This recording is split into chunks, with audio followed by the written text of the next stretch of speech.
Welcome to BBR TV news. ఈరోజు మనం జనగామ జిల్లాకి రావడం జరిగింది. ఇక్కడ జనగామ జిల్లాలో టీడీపీ పార్టీ సీనియర్ మోస్ట్ నాయకులు బైరు బాబు గారు మనతోనే ఉన్నారు. ఇక్కడ టీడీపీ పార్టీ ఆవిర్భవించినప్పటి నుంచి ఇప్పటిదాకా స్టిల్ నౌ టీడీపీని అంటుపెట్టుకునేటువంటి పరిస్థితి.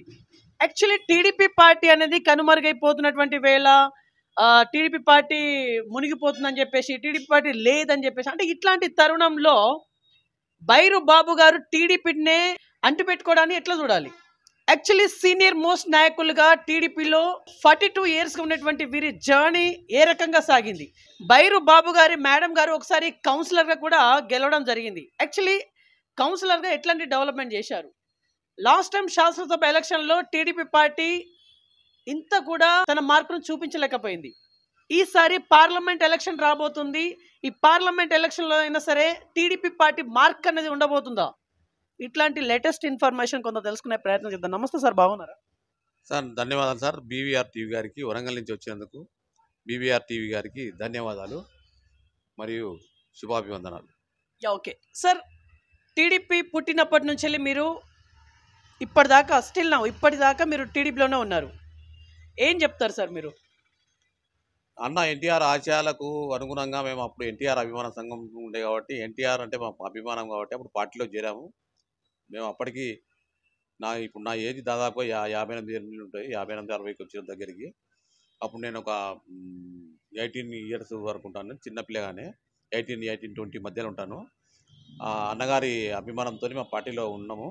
కొన్ని రోజుల తర్వాత క్రియాశీలంగా కూడా పని చేసుకుంటూ మెల్లమెల్లగా అంచెలంచెలుగా ఎదుర్కొంటా పార్టీని అంటుపెట్టుకొని ఇప్పటి వరకు కూడా అన్నగారి ఆశయాలను బీసీ, ఎస్సీ, ఎస్టీ, మైనార్టీ వర్గాలను ఇప్పటి వరకు కూడా మరి ప్రజలకు చేదోడు వాదడుగా ఉంటూ ప్రతిపక్షంలో వండుకుంటూ కూడా అన్ని సమస్యల మీద, అప్పుడైతే రైతుల మీద అయితేంది, కరెంటు మీద అయితేంది, ప్రతి దాంట్లో కూడా మేము స్ట్రైకులు కానీ అవి కానీ చేసినాము. ధర్నాలు చేసినాము, రాస్తారోకలు చేసాము. ఇప్పటికి కూడా ప్రతి విషయంలో. కాకపోతే ఈ మధ్య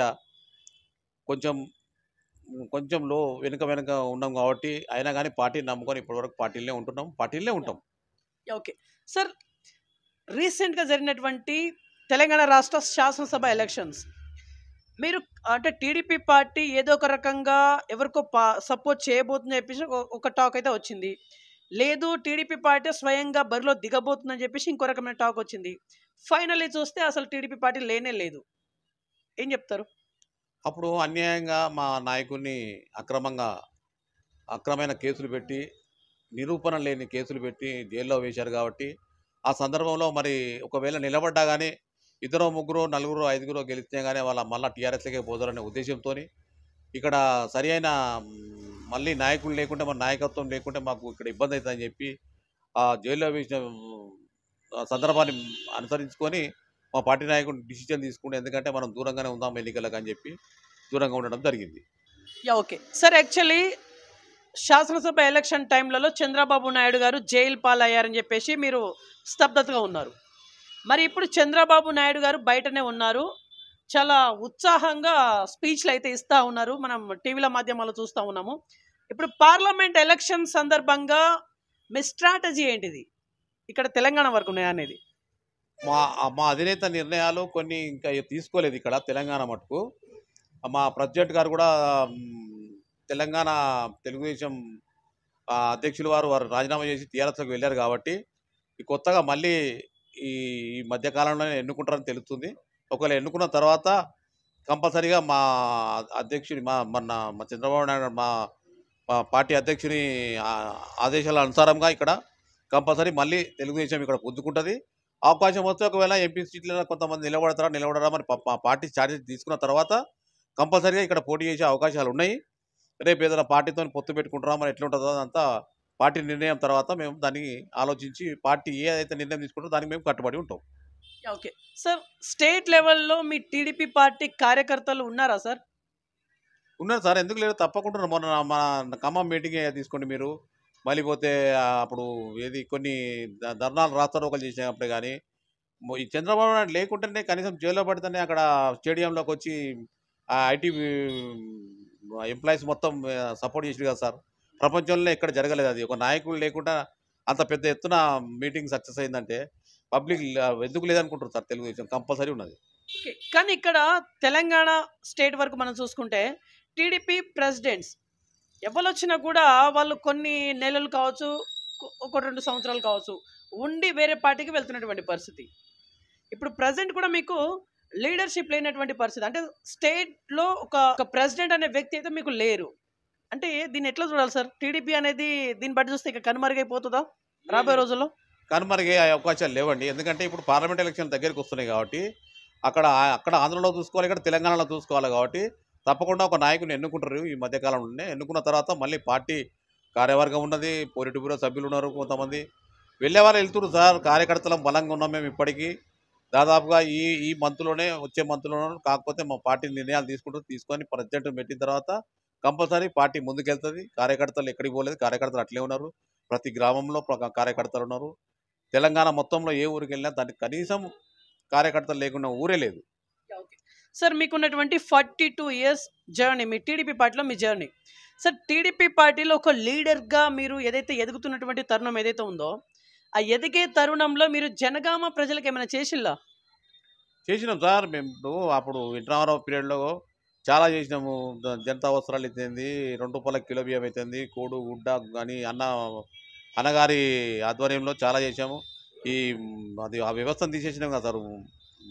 పోలీస్ పటేల్ వ్యవస్థను తీసేసి గ్రామాలను ప్రజలకు అధికారం దగ్గరికి తీసుకొచ్చి ఎంతో అన్నగారు చాలా కృషి చేసి మరి ప్రజలకు ఎంతో మేలు చేసి బీసీ ఎస్టీ వర్గాలను ఎంతో ముందుకు తీసుకొచ్చి ఆ రోజు బీసీలు కనీసం పార్టీలో ఎమ్మెల్యే నిలవాలంటే ఎంతో ఇబ్బంది పడేవాళ్ళు. మరి అన్నగారు వచ్చిన తర్వాత చాలామంది బీసీ కార్యకర్తలు బీసీ నాయకులు అయినరు. ఇవాళ బీసీ నాయకులు ఒక స్థానం తీసుకొచ్చినట్టే తెలుగుదేశం పార్టీ. మరియు అలాగనే చాలా మటుకు జనగామలో ఇప్పుడు హాస్పిటల్ అయితేంది, దాదాపుగా హైదరాబాద్లో ఫ్లైఓవర్లు అయితేంది, ఐటీ క్యాడర్ అయితేంది, ఇప్పుడు మనకు హైటెక్ సిటీ అయితేంది. దాదాపుగా ఒక విజన్తో ఇప్పుడున్న నాయకులు ఏంటంటే ఇప్పుడే ఈ ఈ క్షణం మనం గెలిచిన తర్వాత వీళ్ళ ఆలోచన అనుకునేది. కానీ చంద్రబాబు నాయుడు అట్లా తెలుగుదేశం అట్లా కాదు. దీర్ఘకాలికంగా ఒక 1000 ఏళ్ళు, ఒక 100 ఏళ్ళు, ఒక 200 ఏళ్ళు పనికొచ్చే కార్యక్రమాలు చేస్తారు తప్పించి ఈ చిన్న ఎక్కువ మందం చేసేసి ఏదో చేసే తెలుగుదేశం పార్టీ కాదండి. తప్పకుండా ముందుకెళ్తుంది. ఇంకా ఎన్నో చేసే కార్యక్రమాలు ఉన్నాయి. రేపు జరగబోయే ఎలక్షన్లలో మా పార్టీ అధ్యక్షుడు ఏ నిర్ణయం తీసుకుంటే ఆ నిర్ణయానికి మేము ముందుకెళ్తాం. రేపు జరగబోయే పార్లమెంట్ ఎలక్షన్ల వరకు మాకు అధ్యక్షుడు కూడా ఎన్నుకునే అవకాశాలు ఉన్నాయి. ఓకే. సార్ టీడీపీ పార్టీ ఆవిర్భవించినప్పటి నుంచి ఇప్పటిదాకా ఒక్కసారి మాత్రమే మీ టీడీపీ పార్టీ అభ్యర్థి ఇక్కడ జనగామలో గెలవడం జరిగింది. తర్వాత నుంచి ఇప్పటిదాకా టీడీపీ అభ్యర్థి అసలు గెలవలేదు.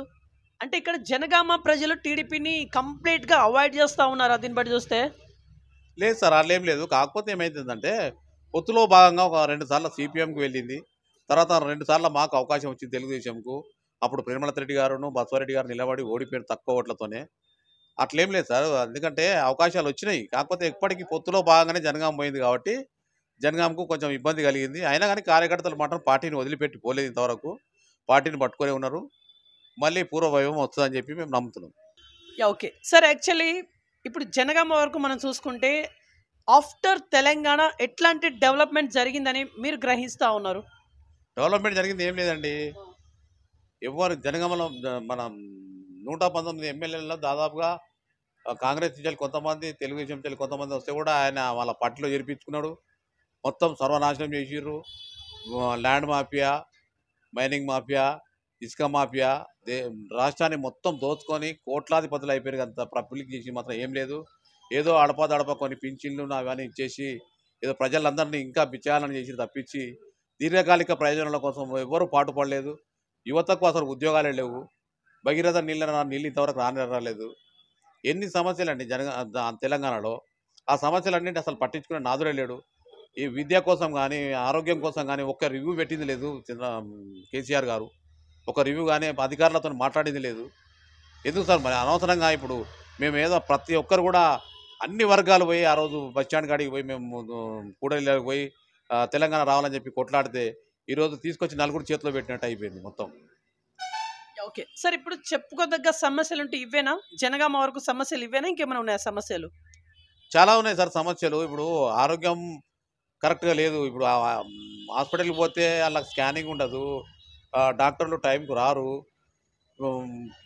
ఎక్కడేసిన గొంగలు అక్కడే ఉన్నది సార్. ఇప్పుడు ఎట్లా అంటే ప్రతి విషయంలో కూడా అది ఎమ్మెల్యే గారి దగ్గర ఉండి పట్టించుకొని ఇక్కడ ఉండి చేయించే పనులు వదిలిపెట్టేసేసి వాళ్ళు ఏమైనా భూమి ఎక్కడ ఖాళీగా ఉంది, భూమి ఎక్కడ దొరికితే మనము కబ్జా చేద్దాము, లేకపోతే ఎక్కడ మనము గుండాలను ప్రోత్సహించుకుంటా అధికారులను బెదిరించుకుంటా 2 సార్లు ఎలక్షన్లో గెలిచిర్రు.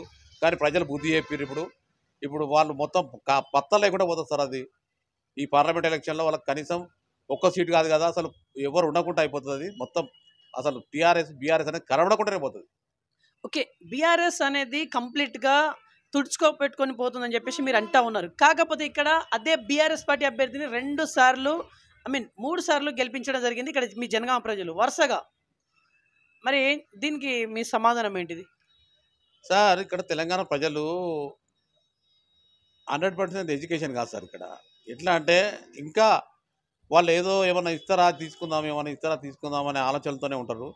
కాకపోతే ఏంటంటే ఆ చిన్న చిన్న వాటికి తైలాళ్లకు ఇష్టపడి ఆ 3 సార్లు గెలిపించారు వాళ్ళు. అంతేగాని 3 సార్లు అంటే 2 సార్లు ఎమ్మెల్యే వాళ్ళు ముత్తిరెడ్డిని గెలిపించారు, ఈసారి ఈయన గెలిపించారు. వాళ్ళు అధికార బలము, ధన బలము అన్నీ ఉపయోగించుకొని వాళ్ళు గెలిచిరు తప్పించి ప్రజల అభిమానంతో గెలిచింది కాదు సార్ అది.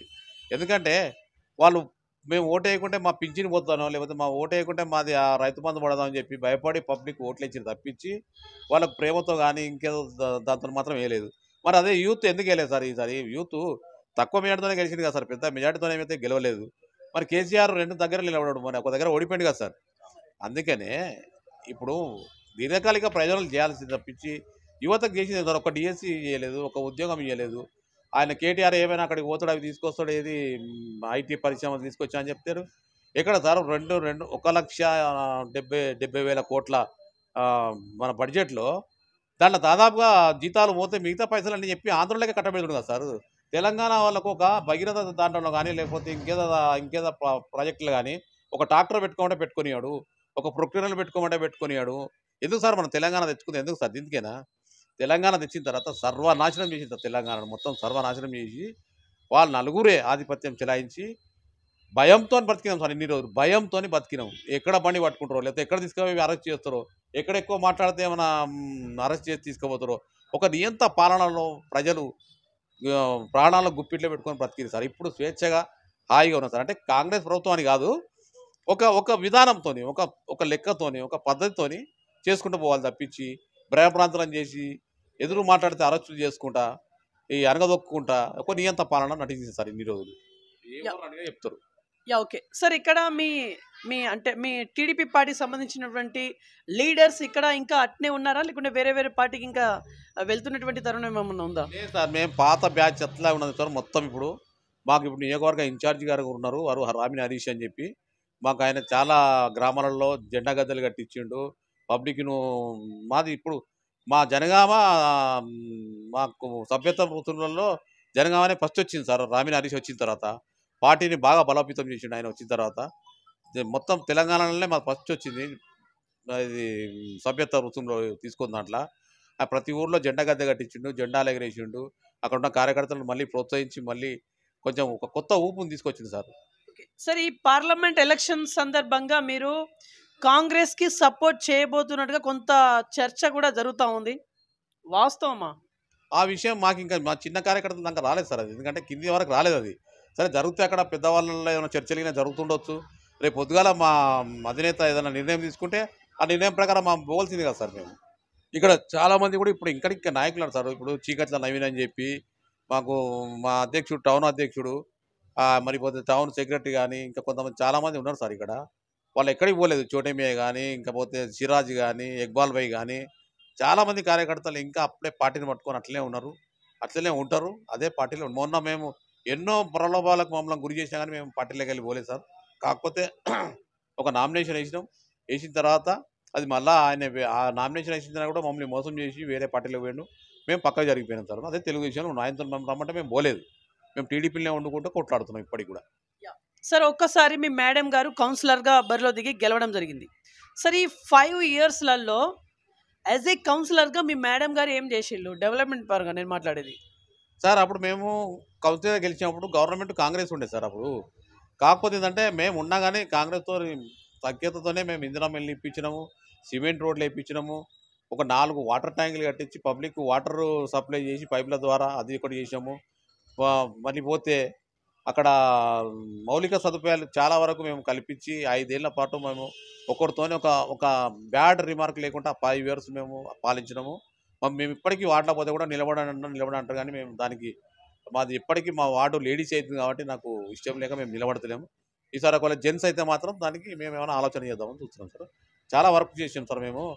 దాదాపుగా పింఛన్స్ కానీ అవి కానీ కాంగ్రెస్ గవర్నమెంట్తో కొట్లాడి మేము చాలామందికి ఇప్పించినాం. అప్పుడు చాలామంది ఇప్పుడు మాతోనే ఉన్నారు కొంతమంది. Okay sir, last and finally interview conclude ఇచ్చేసే ముందు టీడీపీ పార్టీ సీనియర్ నాయకుడిగా మీ జనగామ ప్రజానికానికి ఫైనల్ ఏమైనా చెప్పి ముగించాలనుకుంటున్నారా? రాబోయే కాలంలో మా రాష్ట్ర అధినేత కానీ లేకపోతే దేశ అధినేత చంద్రబాబు నాయుడు ఇప్పుడు ప్రస్తుతానికి దేశ అధ్యక్షుడిగా ఉన్నాడు కాబట్టి ఆయన నిర్ణయాలు తీసుకొని ఆంధ్రప్రదేశ్లో రేపు గెలిచిన తర్వాత ఇక్కడికి కూడా మాకు నాయకత్వాన్ని ఇచ్చి ఇక్కడ కూడా బలోపేతం చేస్తాడని చెప్పి నమ్మకంతో ఇప్పటికీ మేము ఉన్నాము.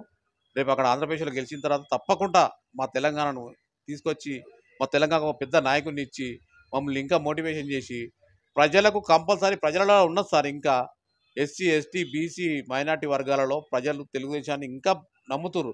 ఆ నమ్మకమే ఇంకా ఉన్నది. దీర్ఘకాలిక ప్రయోజనాలు చంద్రబాబు నాయుడు గారు చేస్తారు కాబట్టి ఆ నమ్మకంతో మేము ముందుకెళ్తాం.